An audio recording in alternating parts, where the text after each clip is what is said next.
On today's show, looks like the auto industry could be headed for a global downturn. We've got more details on the Porsche Taycan, and Honda comes out with a new performance brand, but not the kind you're thinking about. All that and more coming right up on Autoline Daily.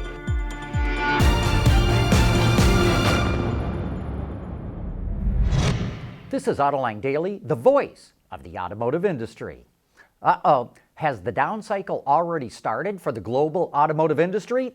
That's what Merrill Lynch says. In fact, it says it started in the second quarter of the year when a number of automakers like Ford, GM, BMW, and Mercedes began lowering their profit forecasts.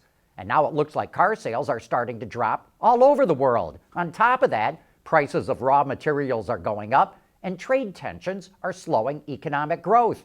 Merrill Lynch says, and I quote, "A significant negative earnings revision cycle is imminent." Translation, automotive stock prices are about to take a tumble. Last year, Chevrolet took the automotive press to Texas to introduce the all-new Silverado pickup truck. In fact, it flew the truck into the Texas Motor Speedway dangling from a helicopter. But when it came time for the Texas Truck Rodeo, where 60 Texas journalists test all the trucks on the market and give the best one the prestigious Texas Truck of the Year award, Chevy didn't even show up. And so the all-new Ram swept the awards. A Chevy spokesperson told the Detroit Free Press that they were concentrating on other events. Ford skipped the event too, but it doesn't have an all-new truck. So why was Chevy really a no-show? One member of the Texas Auto Writers Association said, the sense was they knew they wouldn't win and tucked their tails between their legs and ran. You know, we know that something big is brewing at Ford. It's going to announce some kind of partnership with Volkswagen, but it's also working on plans with the Indian automaker Mahindra. And now we're getting a few more details.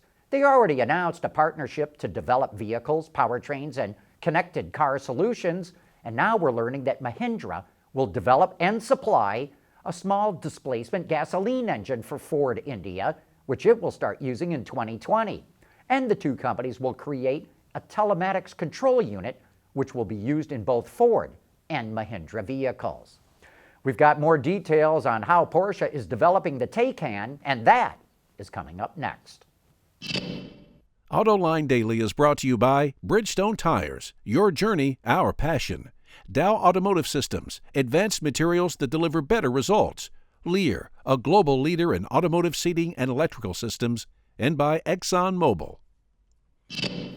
Porsche's first fully electric vehicle, the Taycan, just hit the second phase of prototype production, and we're getting more details about the EV. It will ride on an all-new dedicated EV platform that's made from a combination of high-strength steel, aluminum, and carbon fiber. The sedan version will be close to 8 inches shorter, but over 2 inches wider than a Panamera. Ward's Auto also confirms there will be a high-riding CUV, similar to the recent Mission E Cross Turismo concept, as well as a possible coupe and cabriolet. By spinning several models off one platform, Porsche can save a boatload of money and really boost profit margins. Several power outputs are being tested, ranging from about 400 horsepower to just over 600 horsepower. 0 to 100 kilometers an hour is expected to come in around 3.5 seconds, a number that Tesla fans are sure to make fun of. Starting price is said to fit in between the $66,000 Cayenne and the $85,000 Panamera, and Porsche has initially set production capacity between 20,000 and 25,000 units a year. There's a lot more detail about the Taycan in that Ward's article, so if you'd like to get more, just look for the link in the transcript on our website or in the description box below. Gearheads, rejoice! We're going to take a deep dive into the Ford Flathead V8 on Autoline After Hours later this afternoon. Craig Cole with Auto Guide and a Flathead fanatic himself is going to drag an engine into the studio with them. Also joining us for the show is another gearhead, Steve Purdy of the Shunpiker Journal. My co-host, Gary Vasilash, and I will also offer up our own insights and opinions of what's going on in the world of automotive. So join us for Autoline After Hours today, or catch it at your leisure on our website or YouTube channel. Coming up next, Honda has a new performance brand, and it might kind of surprise you.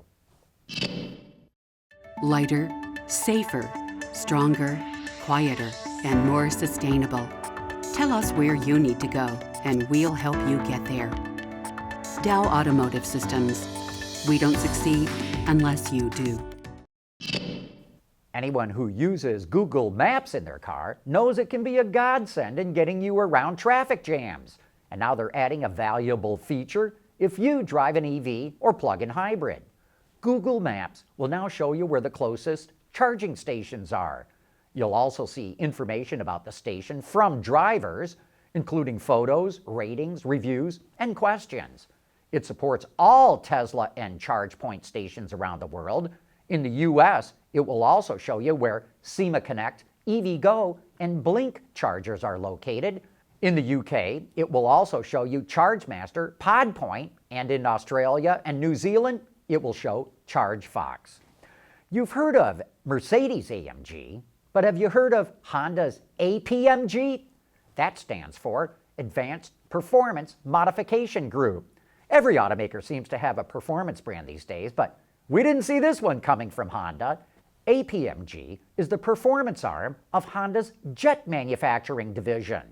The performance package offers shorter takeoffs and landings, increased payload at takeoff, and more mission capabilities. The avionics also get upgraded. The base jet costs about $5 million, and the performance package adds about $250,000 to the price. With that, we wrap up today's report. Thanks for watching, and please join us again tomorrow.